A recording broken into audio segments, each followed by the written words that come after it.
Jakarta yang akan memberikan penyuluhan mengenai ISK. Penyuluhan ini bertujuan untuk memberikan penata laksanaan mengenai ISK untuk keluarga Bapak dan Ibu. Waktunya kurang lebih 45 menit. Apakah Bapak, Ibu, dan adik bersedia? Ya. Baik, saya akan menyampaikan materinya ya Bapak dan Ibu. Infeksi saluran kemih atau yang sering dikenal dengan ISK itu adalah suatu keadaan yang disebabkan karena adanya invasi bakteri. Bakterinya itu bisa juga bakteri Escherichia coli, terus Klebsiella pneumonia, dan Pseudomonas aeruginosa.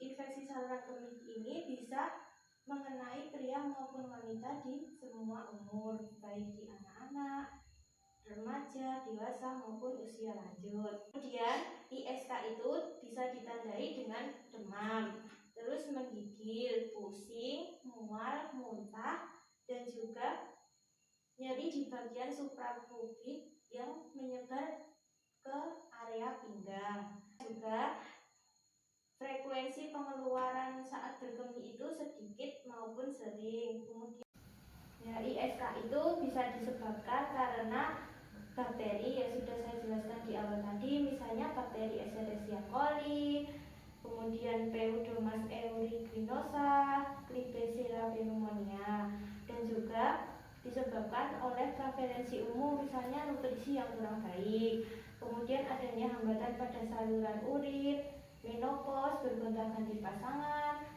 kemudian penggunaan alat kontrasepsi yang kurang tepat, dan juga penggunaan kateter yang kurang tepat. Penata laksanaan ISK itu bisa dilakukan dengan dua cara. Cara yang pertama yaitu adalah perawatan. Cara yang kedua itu dengan terapi obat. Nah, yang perawatan itu bisa dilakukan dengan merubah pola hidup dan pola hidup dari keluarga Bapak dan Ibu. Misal itu bisa dilakukan dengan merubah pola hidup. Yang pertama itu bisa meningkatkan intake cairan sehari itu 2-3 liter. Kemudian menggunakan pakaian dalam yang berbahan katun dan tidak ketat. Selain itu bisa juga dengan membersihkan organ vital itu dari arah depan ke belakang. Terus hindari juga minuman yang mengandung alkohol. Bisa juga dilakukan dengan terapi obat, misalnya antibiotik. Antibiotik itu digunakan untuk menghilangkan bakteri.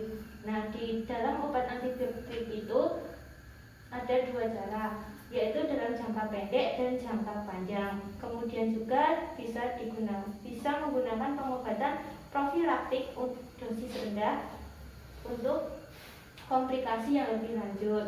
Selain itu, untuk mengurangi rasa nyeri bisa menggunakan obat analgetik dan antispasmodik.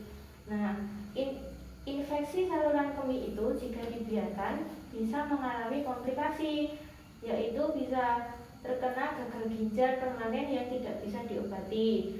Terus apabila terjadi pada ibu hamil, bisa mengakibatkan bayinya itu lahir prematur dan juga BBLR atau berat bayi lahir rendah. Kemudian pada laki-laki itu bisa terjadinya penyempitan uretra, dan yang paling parah lagi adalah terjadinya sepsis yang bisa mengatakan apabila Bapak, Ibu, dan adik ada yang kurang jelas dari pemaparan materi yang saya berikan, bisa ditanyakan. Mbak, saya mau tanya. Ya, gimana Dek? Air kelapa bisa menyembuhkan penyakit ISK? Enggak.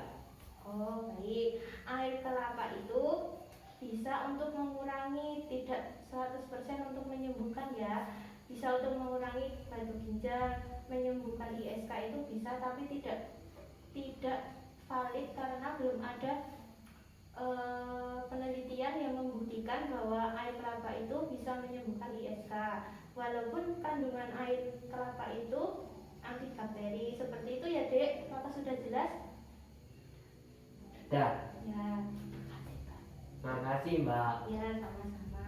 Apakah Bapak Ibu ada pertanyaan lagi? Tidak Mbak. Ya, baik. Terima kasih atas waktu yang telah Bapak, Ibu, dan adik luangkan untuk saya. Saya ucapkan terima kasih. kasih ya, semoga materi yang saya berikan tadi bisa bermanfaat bagi keluarga Bapak dan Ibu. Sama-sama. Ini ada leaflet